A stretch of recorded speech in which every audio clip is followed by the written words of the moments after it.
We check. I think you are. Cool. Well, we're starting right now anyway. So whether I'm on Steven's account or my account, we're just gonna go do this tea practice today. So welcome to tea practice today.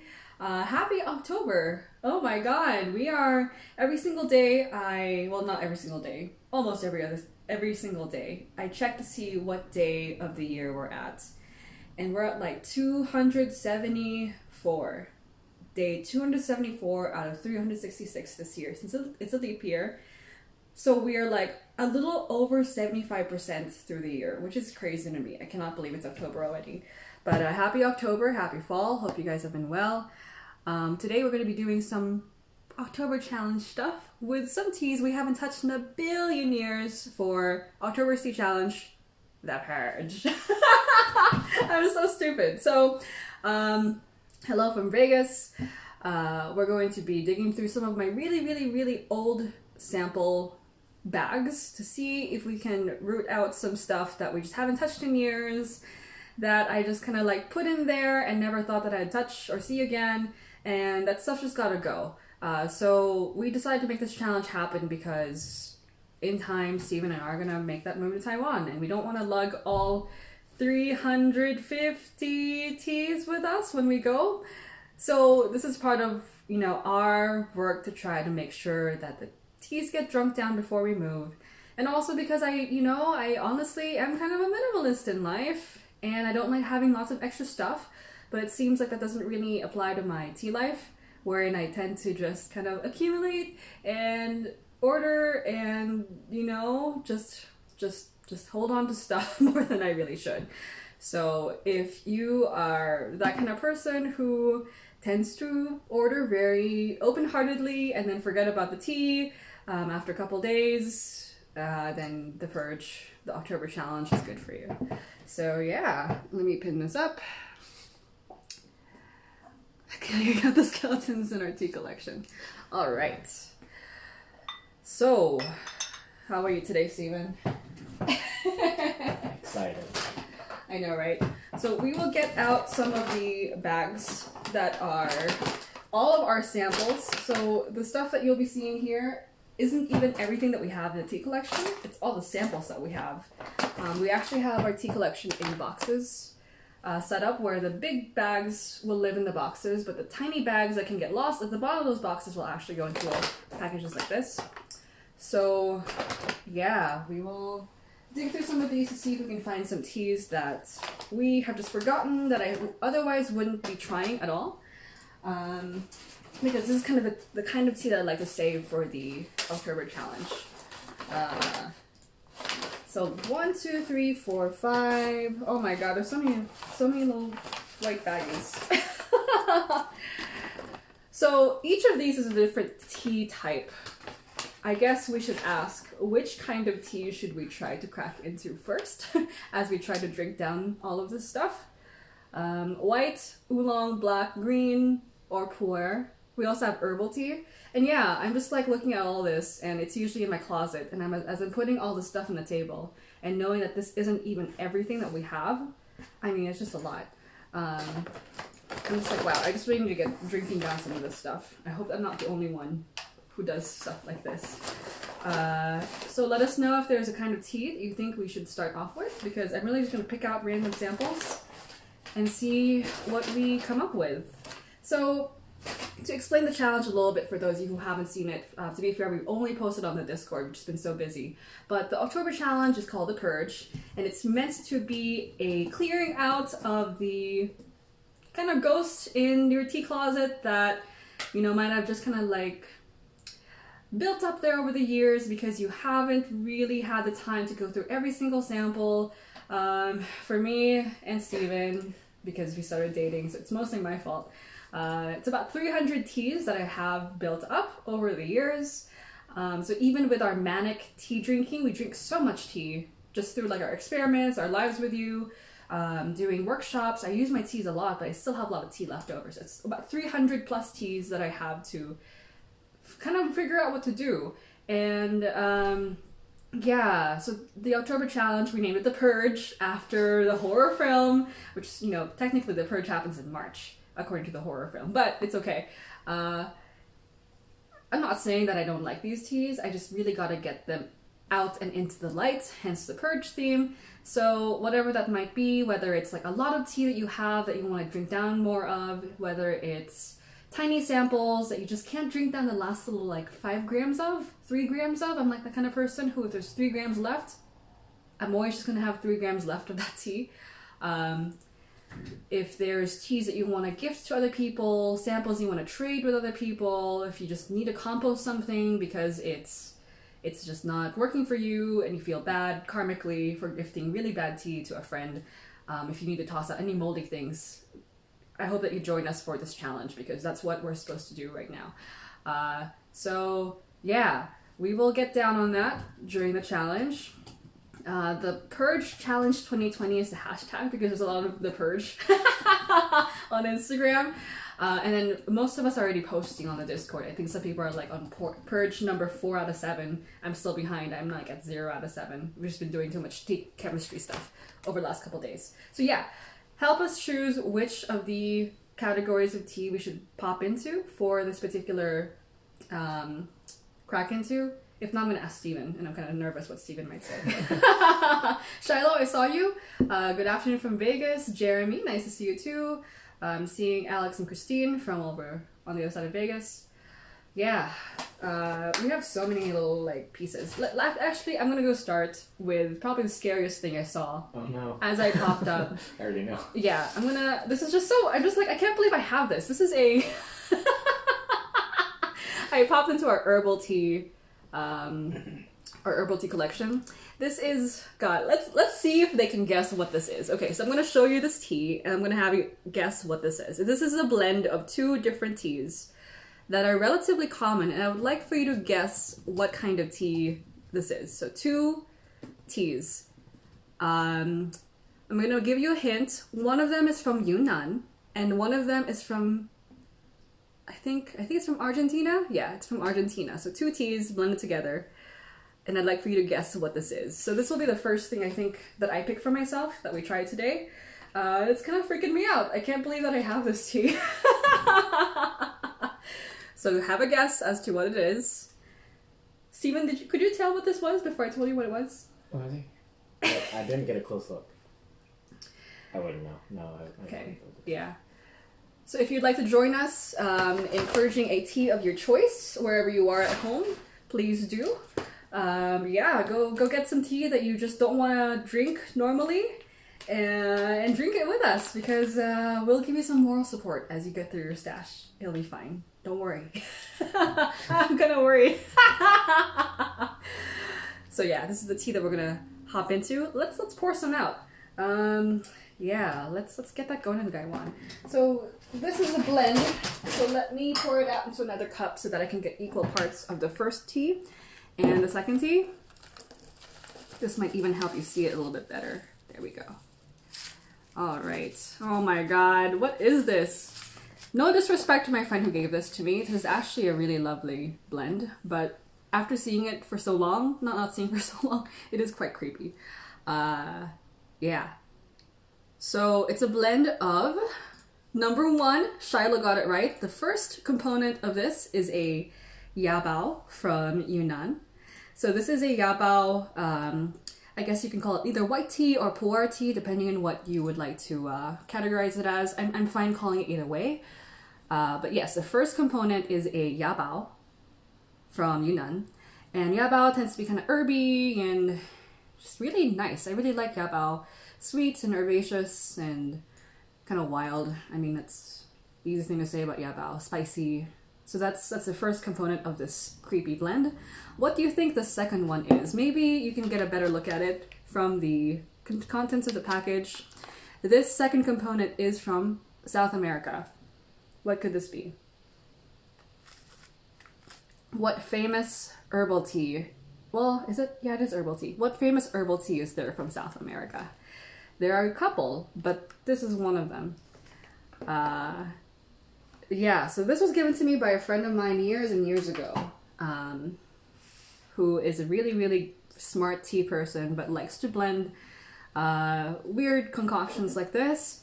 And I haven't had it in a long, long time. I've had a couple of his other Yabao blends, but, you know, not this one. Not this one specifically. So we'll see how it goes. So technically, was it Luke CF? It is technically a white tea or pu'er tea, depending on how you'd like to categorize Yabao. The second component, though, I wonder what it is. Jeremy says it's mate. We are really, really close. It's a cousin of mate. Very, very close. What is the other herbal tea that's found in South America? Now, from what I was told, this particular herbal tea from South America, I'm not sure if this is true or not.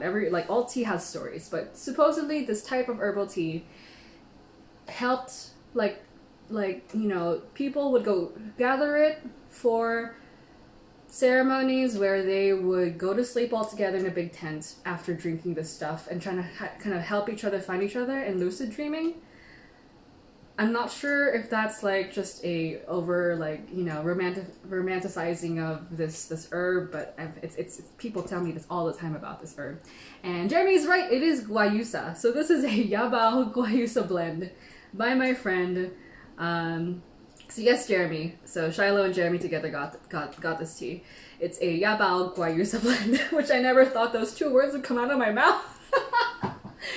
Yeah, so luckily the person who blended this for me is very smart about tea, has an extremely good palate, so I think that this might turn out better than we think it might be. But also, it's kind of been my fault that I haven't drunk some in a long time, so let's see how it goes. This is a pretty old tea. I'm not sure how the tea has held up over time. It does smell really good though, doesn't it, Steven? Still has a lot of smell. It's mostly mate. I mean, it's mostly guayusa, the smell of it. Yeah. It's very like honey-like and bright and stuff. Jeremy, how'd you know about guayusa? And have you heard the story about like the whole like they use it for lucid dreaming? Yeah. I get told the story a lot, I think because a lot of people like to pour guayusa at music festivals. Shiloh living in Portland, I'm not sure if this is true, but I find that Portland people really like guayusa. I think there's even like an energy drink that they made with guayusa over the last couple years where they actually talk about the story and the packaging. So yeah, let's see how this goes. I don't know how I'm gonna brew this. I'm just gonna brew it at boiling and see how it goes. It looks quite frightening in the Gaiwan. Ooh, spooky. Wow, looks like a soup. Oh my god. Yeah. So I'm happy to finally liberate this tea after so long of it being in that little container. So in going through what I asked us to do for the Purge on Discord, I asked you to tell me how long it's been in your collection. This is probably from 2015, so 5 years. 5 years old. And I feel really, really bad because my friend gifted it to me and, you know, he put a lot of effort into blending it, and I've tried many of these other blends, but I just haven't figured out the time that I should drink this. So I guess it's right now. So no disrespect to my friend who blended this for me. I'm just like, wow, we gotta set this tea spirit go. All right, let's try it out. Wow, it smells really scary. It smells like, wow, it smells like half guayusa, half Yabao. Oh my god.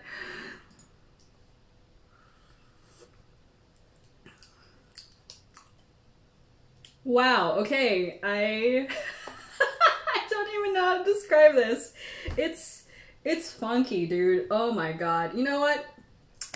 Yeah, that's extremely interesting. I have never had a combo like that. It works on a herbal kind of like blend level. It does work. The herbaceousness of the Yabao and the kind of like earthiness and grassiness of the guayusa work really well together. I think it's just mentally I'm having a difficult time placing it because it's so odd of a blend. Has anyone ever had a guayusa Yabao blend? Maybe I'm tripping and it's like a common blend, but for those of you who are not you know, familiar with either guayusa or Yabao, it's very unusual to find a blend of both of them. I would say it's even unusual to find a blend of them at all. especially yabao. Yabao is usually drunk straight. So the opening up over here, it's such a funny looking blend in the cup. Yeah. The quality of the leaves that were used for this blend are really good though. So even if it is an older blend, it's still adding, you know, still keeping up, I think. Yeah. Let me say hello to our friends who popped in. I see Joe. I see Kral was here. Ralu Kadi, Inga. It's nice to see you guys. It's been a while.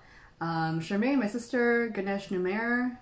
That's my brother there too. It's very rare that we get all three siblings together, like the Power Rangers. I am Gabby J. Sonia is here too. Unravel Tea. Welcome, welcome. Yeah, so we're in the middle of drinking a Guayusa Yabao blend. Oh my god. Okay, yeah. As part of the Purge 2020, which is the October challenge for Tea Curious. Again, it's just a drink down of the stuff in your closet that you haven't wanted to touch because you haven't had the time or the courage or the just kind of like presence of mind to go after those things. And again, we have 300 teas in our closet that we need to just slowly drink down. I think some of it we will bring to Taiwan for sure, but we just can't bring all 300 of them. I just don't want to.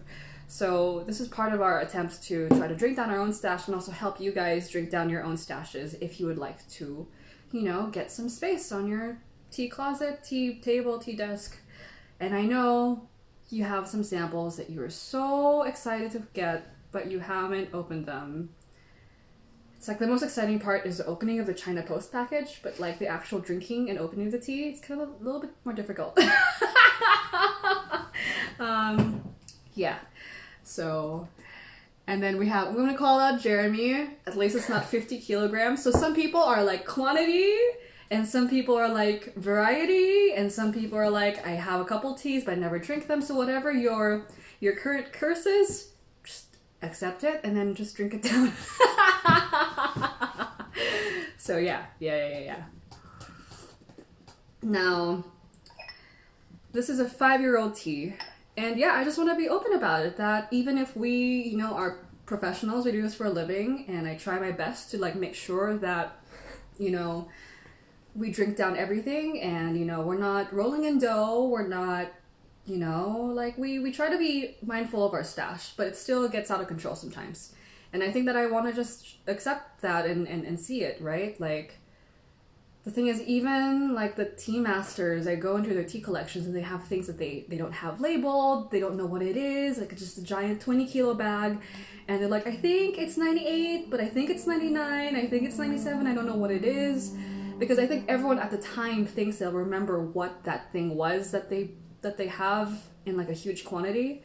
Or you think that you'll get to it eventually, but then life happens, or it kind of like slips down to the bottom of the box, and then you end up with your 300 teas, yeah. We do have an excuse. A lot of it we use for educational purposes, but some of it is just not, I mean, I cling on to it. I'm like, oh, I could use this for a workshop. That's my excuse, is the, don't use it now, I can use this for a workshop.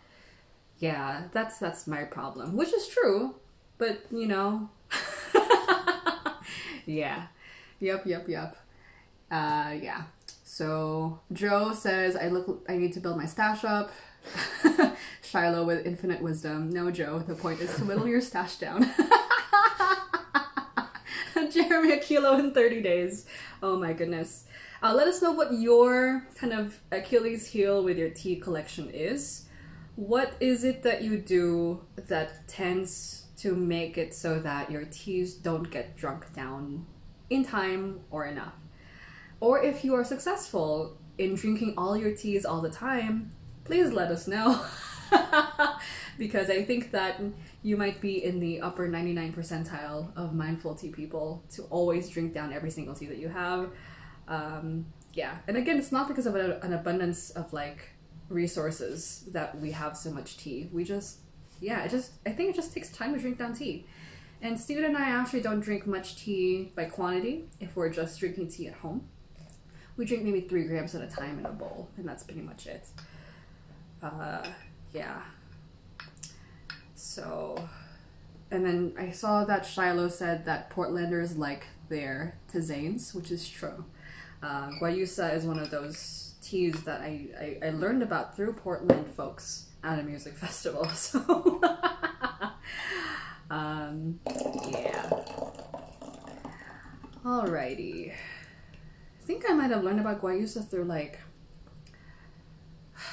Omar at the Jasmine Dragon, who is a friend of Anthea Tea House's Steve Odell.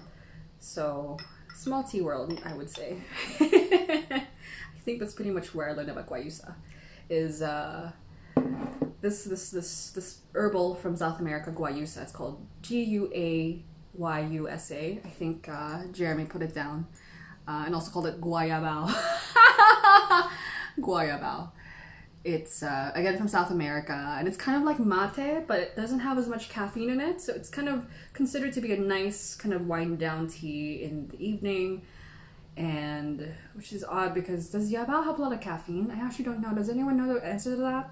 Is yabao a high caffeine tea? I think could have sworn that it does have caffeine. It's still a camellia family tea, but yeah, shows how like little I look into yabao very much. I mean, I like it a lot, but I don't know if there's caffeine in it or not. I think there is. It's gotta be, right? But anyway, if someone could tell us what that is. Yeah. So this is good though. This is really good. Let's try to blast through it so we can get through another Purge tea today. Jeremy says, talking about why we don't drink down our teas. I'm scared to finish some teas. It makes me sad to let them go. Yeah, I don't like letting go my teas either. Joe says, have separation anxiety when I finish something good or even from a favorite vendor. I keep most of what leafy green tea has on hand at all times. Yeah, I like that. I like having like a full library of teas where whenever I have, you know, the perfect opportunity to use the tea, I have it. I'm not sure, maybe you guys feel this too. Like if I think of people when I drink teas, I'm like, oh, who would love this tea? And I'm not able to have tea with them right now, so let me keep it on hand for when so-and-so might want to try this tea. Like, for example, Christine, who likes Japanese black teas, and she's kind of like trying to explore them now. Or Steven, before we started dating, like, oh, Steven likes Dongding, let me save this, or, you know, anything like that. Or I know that so-and-so wants to trade eventually, so maybe I should keep it for wherever.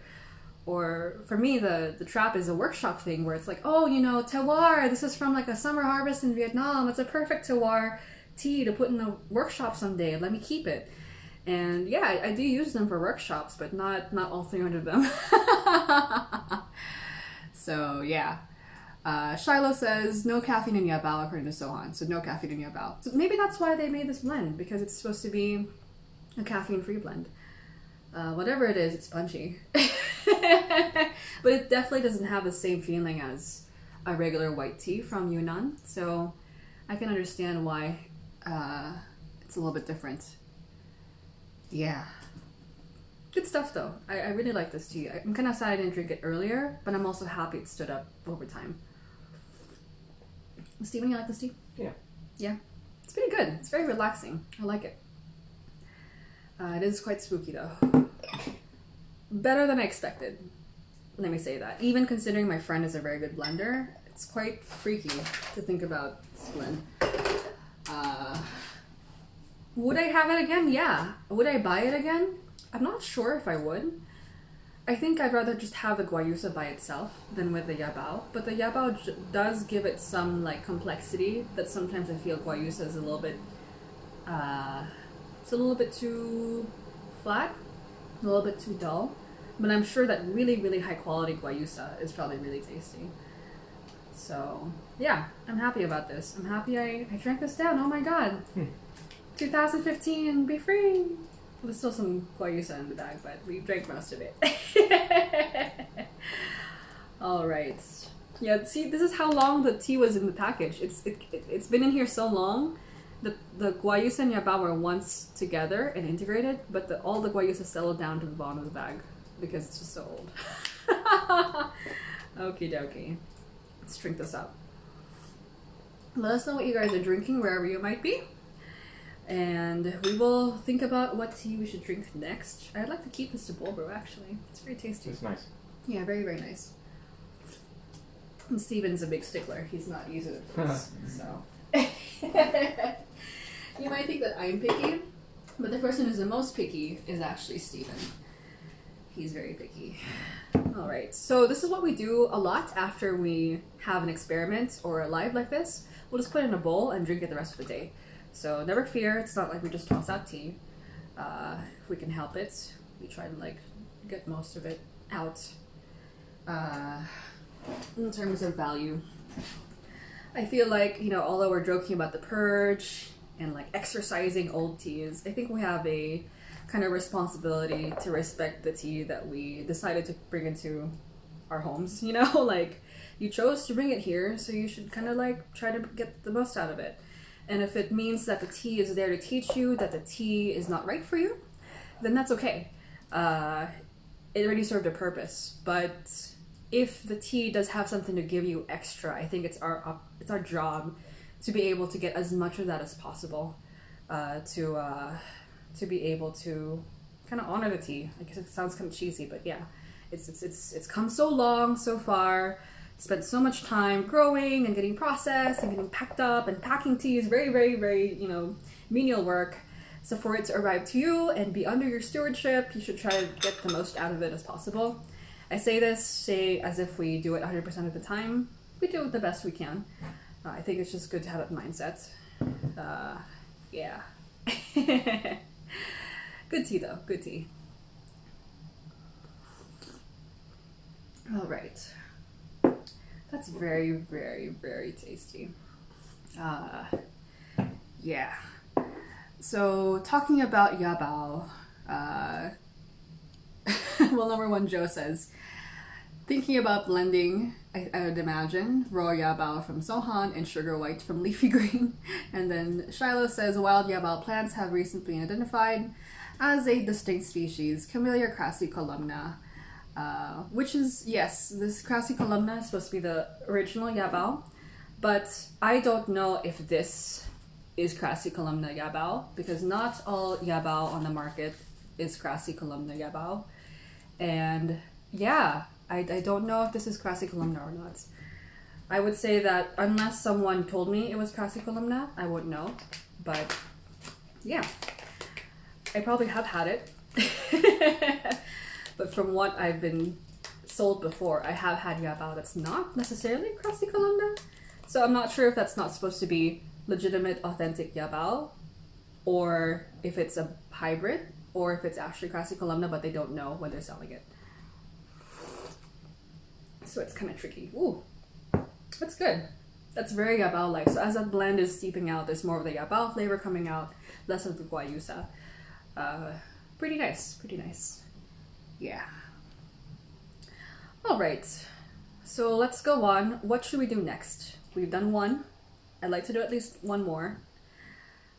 White, green, oolong, black, pu'er, or herbal tea. Pick one, maybe. Pick one, pick one. But yeah, Shiloh, thank you for asking, or like knowing. I bet you already knew. for dropping the knowledge on yabao. It is a very, very complex topic, and I think it's good for us to be armed with all the points of data so that you can just kind of say, I think this is it, but it's also possible that this is it. Wherein, you know, yeah, basically that. Yeah.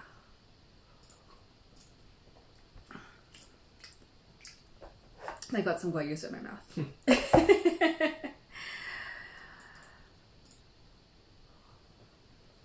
All right, next. So we will pick out a tea from one of our sample bags. Got our black tea.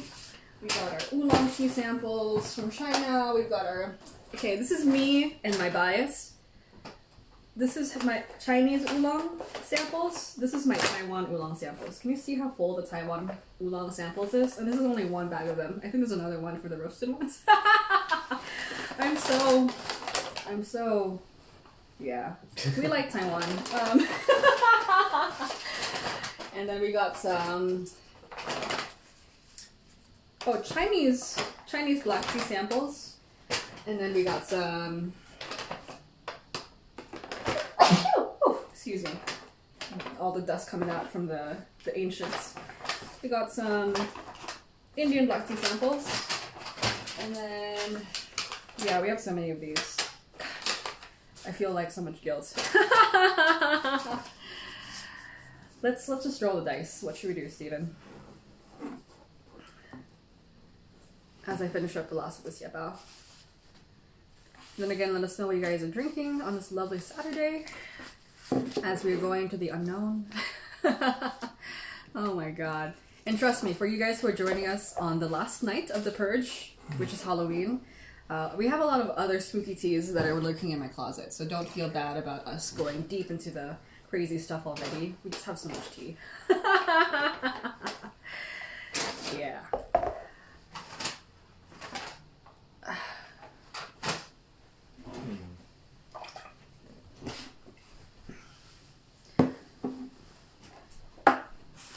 Thinking? No responses from the people? No. I think we have to be courageous on our own on this one. And then Shiloh says, just how to double check my resources just to confirm. Yeah, I think that's a good way to go about it. There are many times where I think that I know like the factual thing of it, and then it turns out to be a little bit different based on someone else's like reflection. And that's something I've just had to learn, because even when you're listening to like a really experienced tea maker, a really experienced tea master, even like a professional or like a scientist in the field, sometimes they will just say things wrong. So number one, they don't always have it correct, because sometimes science can be wrong. Like sometimes they might sequence something incorrectly. I don't know, something. I mean, like even the scientists have biases. And then number two, sometimes they just forget or they misunderstand you, or there's something like a different definition of what that thing is, which is what gives rise to the whole like, oh, Dongding is roasted tea, but it's not from Dongding, so is it really Dongding? But can Dongding be from Dongding if it's not Dongding roasted style? What is that? Because Dongding is both an area and a type of processing for tea. So I think that's just like, yeah, we just need to know what the different possibilities are.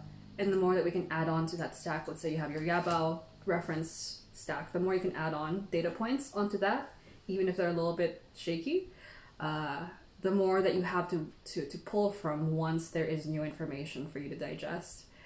So if someone, for example, sells you Yabao and they're like, hey, this is Sinensis, and you learn that it was supposed to be originally wild Crassi columna, you can either, tell the vendor, yo, it's supposed to be Crassi columna, or consider that maybe the vendor got it from a person who picks it from Camellia sinensis or Camellia sinensis assamica leaves, dietong, because maybe their family used to have Crassi columna, but now they have, assamica in that region, so they use that technique to try to kind of copy it with a different kind of plant, or it's hybridized and stuff. So basically you won't have like a concrete answer unless you shake the guy and like, tell me what your family said. But that's not realistic, but at least you're armed with that information. And it's very important that sometimes you know more than the vendors. This is true. Sometimes you might have a little bit more information than vendors do, because you might have asked more or researched more or done your own homework more. Not all vendors know everything. So, but then also don't blame them for not knowing everything. It's really on us to be able to push what we know. And I mean, not on the person, but like just be confident in what you know, basically, without it being like a competition. It's very nuanced. Like I think that it's good to be right, but not not important to be right. It's just, yeah. I think you guys know what I'm trying to say. It's somewhere in the middle, I would say, where I do want vendors to know, but then if they don't, what can we do, right? Yeah. Anyway, I think this Guayusa Yabao blend is making me very philosophical. Okay, Steven has picked up tea for me. I have no idea what it is. Oh no. What? Yeah, you know what? What a tea that you picked. Let me tell you a story about this. I know where this is from only because of these clippers. These are from my ex. Woohoo. Ooh, so Steven picked this out for me, but I know that this tea is from when I was dating my ex, who was... I also got him into tea. He has some of my teapots. Fuck that guy. If someone wants to go to Austin and ask for my teapots back, Manhouse. yeah, let him. No, don't. I'm just kidding. But I do miss my teapots. They're like they're from. I got them from Omar. They're like handmade Oregon teapots, like salt fired and everything. They're beautiful. They're like $200 each. So I know this tea. Not because of the bag, it's just like a nondescript bag, but I know the period of time in which I had these because he told me, hey, it's so special that I use these clippers to clip this sample together because I used to use these clippers on the cage of my rats I used to keep. And they're the blue ones. I don't have any other blue clips in any of my tea collection. Have you noticed, Steven? I never told Steven this story. So I always remember that anything that with the blue clippers are from my ex's era when I was dating that guy. Because he always made such a big deal of like, oh, don't throw away the clippers. They're the ones I used to use when I don't know how this factors in with like having rats, but I guess he used to use them on like the cage of his rats to like hold things in place or whatever. So yeah, really odd story, but that's funny how tea can act like a little time capsule. That's yeah. Wow.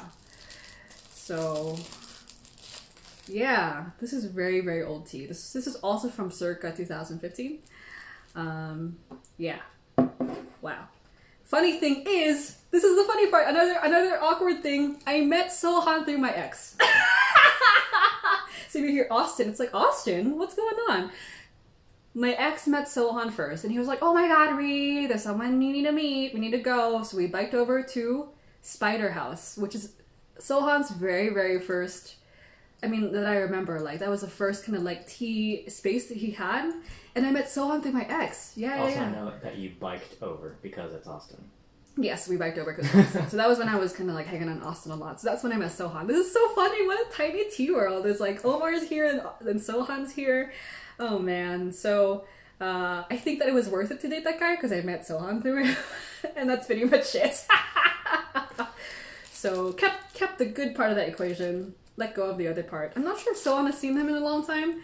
I really don't talk shit about him very much, so sometimes Sohan is just so nice and it's like, I don't know. Yeah. Anyway, shh, don't tell anyone. It's yeah. Yeah. Yep.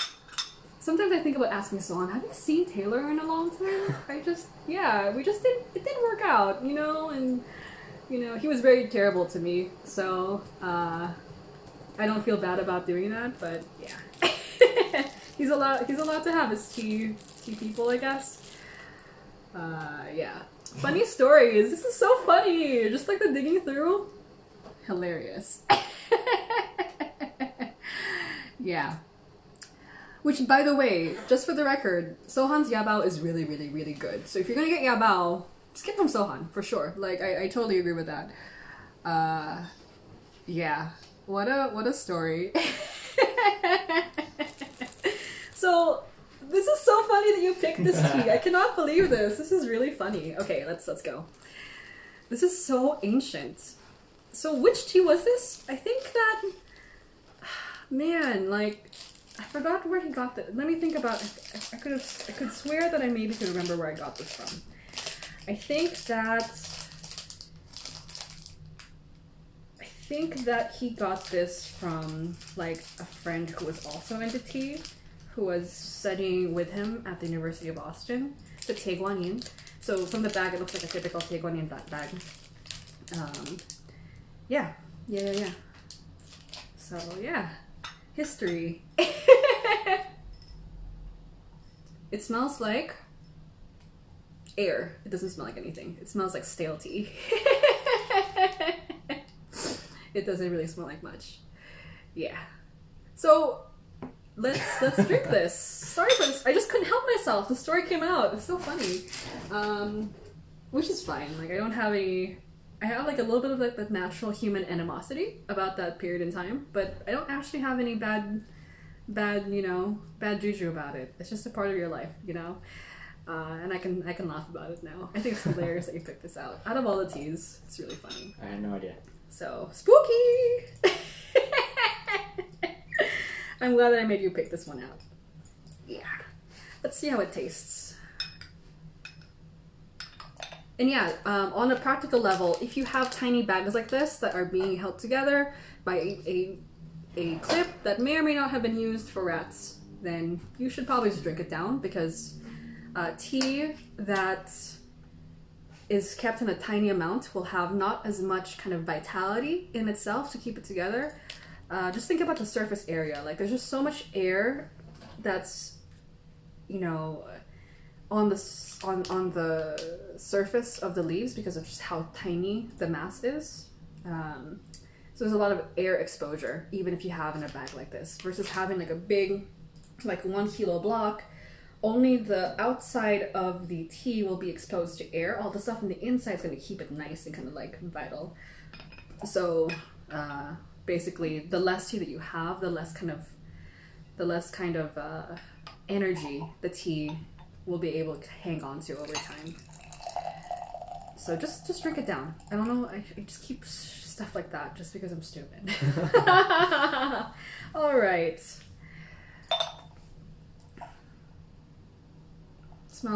Smells horrible. So we brewed this with boiling just to see what would happen. We always brew with boiling, even with these green oolongs.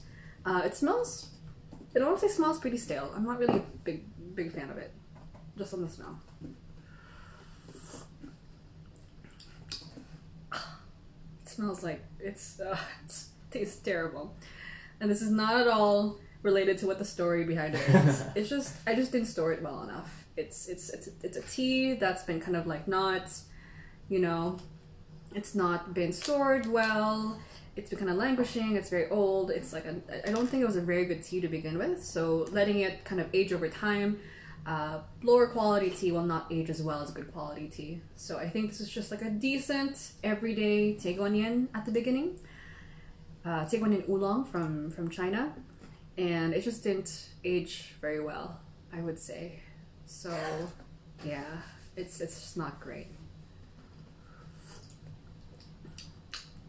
It tastes like, what does it taste like? It just tastes like old hospital. Yeah, it's just stale, kind of medicinal. It's not great. Yeah, I'm not really enjoying this. I remember this tea though. It was quite good at the beginning, but especially these super green oolongs that are not that high quality will not tend to age well over time. So yeah, it's just not great. I'm not happy with it. And it tastes like storage taste, which is that taste that you get when you kind of leave something out and it takes on whatever the smell is of the area, which, you know, actually the tea room has very little smell. So this just shows how long it's been kind of like not well stored over time. Do I have to finish this? I did it already, right? No, let's just do one more steep. One more steep. And then pick out another one, Steven. Okay. See if you pick out another one with an interesting story. Any other blue clips? Yeah, any other blue clips. Now you know the story, so I can't Kill them all. I can't warn you about them. Oh my god. That's so funny. Oh, that's 18. Yeah, not that one. That one I actually want to use for class. Oh my goodness. So, Steven asked, how are Tim Tam Slams with yabao? And Shiloh got excited, especially with roasted yabao. Actually, I don't think you've tried Sohan's roasted yabao. It's very tasty. I have not. Yeah. I like that. I like his yabao a lot. I find a lot of yabao. Yeah, yabao is hit or miss. So some people say that yabao is very thin and kind of like medicinal, which is, you know, it really depends on the vendor. And Sohan just has really good tea. So So if there's a tea that you feel like you don't really like so much as a category, try to like branch out a little bit and try it from a very different vendor. And I would say among like pu'er vendors, Sohan's quite different. So that's why his yabao does it really, really differently. So the same thing for like Taekwon. If you don't like Taekwon, try it from a different vendor. You know, if you don't like high mountain oolong, try it from a different vendor. If you don't like Jinjinmei, try it from a different vendor. Just try it. I'm to the point that I believe that every single tea has a really good candidate that you will like. You just have to find that one candidate. That's not to say it's not bad to, you know, it's not bad that you don't like something, but I do believe that you can find one that you like. It's nuance again. There's just so many little like balancing acts you have to do in tea. It's okay to not like something, but also wait until you find something that you like before you make a decision. Somewhere down the middle is where I usually find myself, which is I think why we're all in tea. That capability to be like yes but no but yes. Yeah. So let's brew this one last time. I'm gonna give it one last shot for this tea. And yeah, at the end of the day, you know, I'm kind of complaining about how not tasty it is, but this is my fault for not drinking it sooner. I should have drunk it sooner. And I'm glad that I drank it myself. I wouldn't have felt comfortable gifting this to someone else. Especially with the not so great juju behind it. I mean, It's cursed. It's not that cursed, it's okay. But yeah, people are like, oh, just trade away your teas. I'm like, I don't feel good giving people tea I don't like. Alright. Think you can help me fill this The up? key is to brew it without saying you don't like it, and then someone says that they do like it. And then you know the person to give it to. Steven's so manipulative. Oh my god. So again, let us know whatever you're brewing, wherever you might be on this lovely Saturday. Very good time. Really, really good time. Seems like October is going off to a really good start. Amy, bonjour. Nice to see you. Comment ça va? Jeremy says, sharing is caring, not with bad teas. Yeah. Yeah, Steven. Steven's actually very generous. He'll give teas out very easily to people. I'm not as generous as Steven is. I'm trying to be, that's for sure. Ugh, that's terrible. I feel so bad for the tea. There's a little like that sour kind of Taekwonian taste, but it's just, this is why people don't like Taekwonian, is because of this kind of tea. Yeah. And then just as a quality assessment, you can kind of see how cloudy the liquor is. It's not that bright. We have a light coming down, but we still have this kind of like cloudy, not that good looking liquor. I find that this tends to happen when the tea is not withered correctly, and there's just extra moisture in the leaf that also causes it to not age very well. So yeah, just objectively, beyond my biases, just not a very good tea to age. Probably just totally fine in 2020, decent.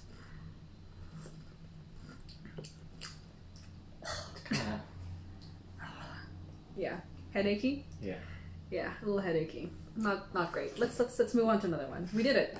We banished the ghost. Hapa! I feel bad. I'm not trying to disrespect the tea, but it is nice to kind of clear out some space. All right, we tried it. We did our best. Next one. We got to 3 purge targets. Yeah. Did you pick one, Steven? Right in front of you. This? Yep. Oh, okay. I guess that's a good purge target as well. So we're gonna move on from the Taekwonian. We're gonna get through 3 purge targets today. Holy crap. We're gonna drink a tea that's actually quite new to us. This is the 2019 Amber Leaves from Denong. Now this is not old. We've only had it for a couple months, but this is still a good purge target if you are drinking down teas, because this kind of sample pack, I'm not sure how well it's gonna last over time. It might be fine, you know, but I kind of see it's like kind of translucent, and you can see the tea leaves through. It's only 3 grams. So this tiny amount of tea is not going to age very well over time, so you might as well just drink it down right now. Even if this is the kind of nice sample, you're like, oh my god, Denong's amazing, we love Denong, we should keep the sample until it's a good time to drink it. No, just drink it now, just before it goes bad. And then watch, later on, we'll wait for it to age like 2 years, and when we drink it, we're like, oh, it's so bad. Why is it so terrible? Denong sucks. It's really our fault for not drinking it on time. So, yeah, let's go for it. Let us go for it. Alrighty.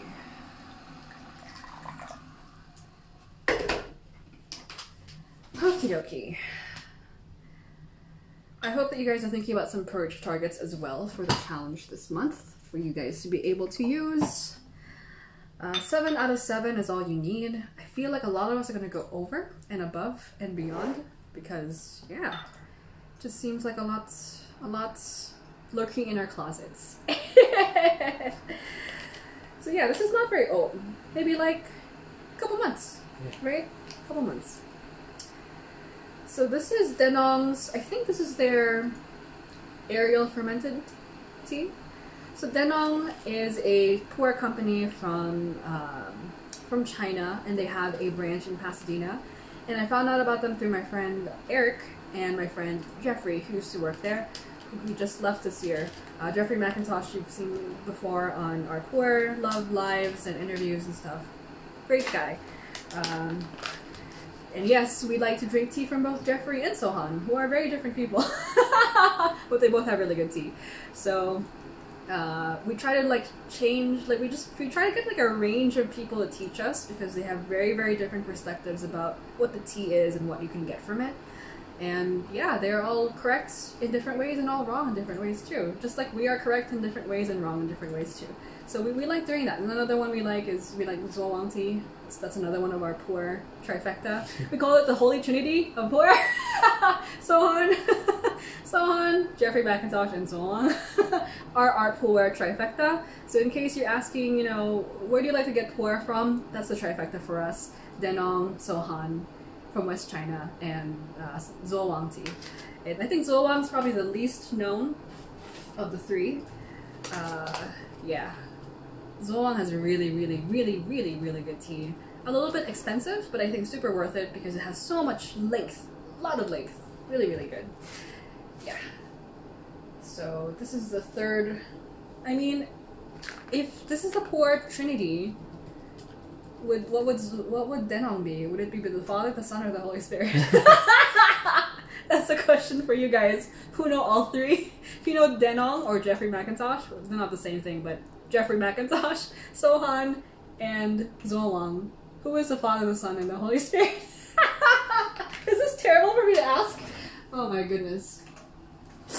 I can't help myself. I think it's just too funny. Well, they're all the same, right? Aren't they all supposed to be the same? According to... Hey, I was born and raised Catholic. So, like, according to, I think, like, the theological concepts, they are the same. They are 3 parts of the same thing. So that's, yeah.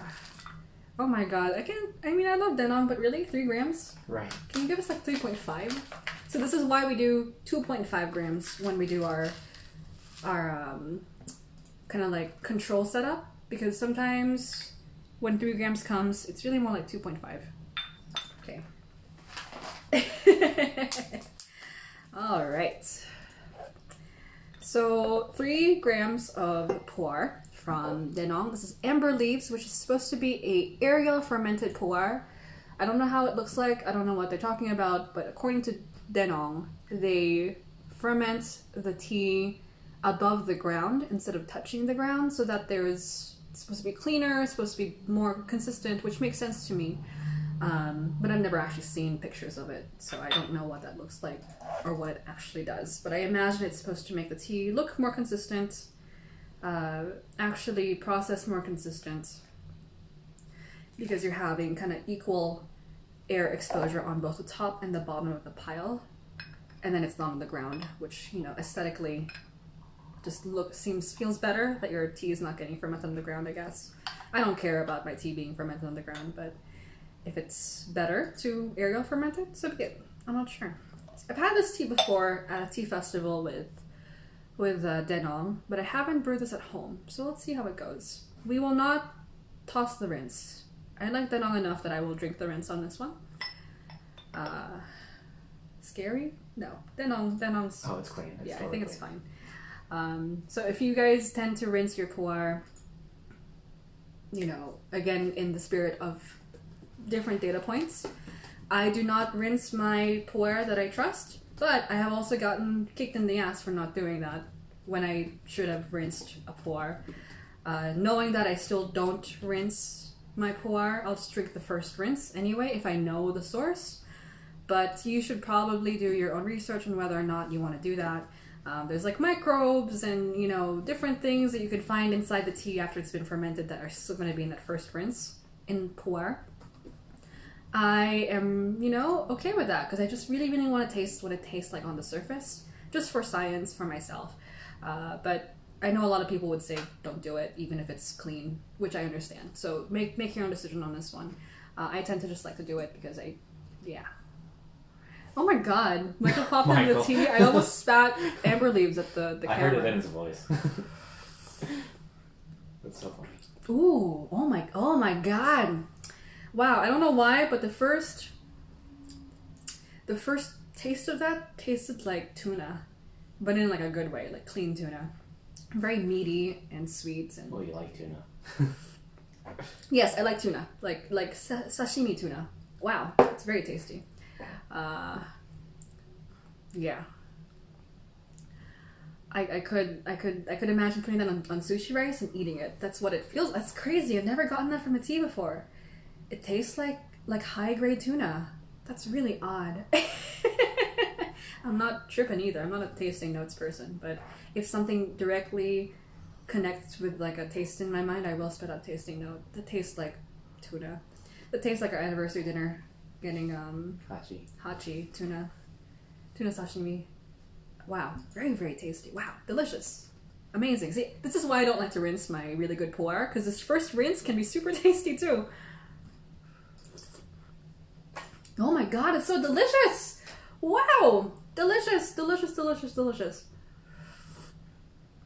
Oh my, wow, it tastes like tuna. I'm tripping. Wow, that is so worth it for not rinsing it. I don't even care if it's not that great. Yeah, wow, delicious. So Jeremy says, I think 3 grams is an industry standard sampling size. Heard about it from King Tea Mall. I think it depends on the person, because yeah, like some, like 600 grams is the industry standard in Taiwan for measuring out, but some people like do like 100 yeah. or 50 or 30. But yes, 3 grams is not unheard of. I just think it's not enough for me, personally. Plus, like, you get the crushing in transit, so really it's just like 2.5 that didn't get crushed up. So I'd like to get, I mean, like, we should have measured it. Maybe they gave us a little bit extra, but I would like 4 grams or 3.5. And then, like, Shiloh's saying Denong's tea is clean enough to not rinse. I read an article on the fermentation process, and a rinse is not required for their teas. Generally speaking, depends on the person and their own unique metabolic constitution. I've never had a problem drinking the rinse with Denong's teas, which I agree with. I also will say that I've never had a problem with Denong's teas, which is why we don't rinse them. But again, that's kind of like your own. You gotta figure out what's right for you. Just because Denong says you don't have to rinse them, test it out yourself, because it might work for them, but might not work for you. And even if I say I don't rinse, you might want to rinse because of your preferences. I say that though by saying like, oh my god, I would have been really, really sad if I didn't rinse, if I did rinse this, because it tastes so good on the rinse. Oh my god, why it tastes like sushi? How is that possible? Do you get that? It's so delicious. Oh my god, it's so delicious. Oh my goodness gracious me. What? Why am I imagining things? It's nuts. Yeah, this is very, very delicious. Wow. Not what I expected from amber leaves. And by sushi, I get like a little bit of seaweed, like dried seaweed. I get a little bit of riciness from like how full it is. I get a little bit of like clean fishy aroma. Oh my god, it's crazy. Yeah, jeez. Delicious. Wow. Holy crap. Wow. Why is it so good? Gee, that release. Denong. More. Wow, so delicious. So warming. Oh my god, Denong sucks. I hate Denong. Denong's stupid. Denong is so good. Yeah, this is why they're part of the Holy Trinity for us. That's for sure. Oh wow. I don't know why Instagram's kicking us off so quickly. Well, Instagram is kicking us off, so thank you for joining us for the Purge. check it out in Discord or ask me for details on the challenge. Thank you so much. Have a good weekend. I don't know why Instagram kicked us off so quickly. Bye!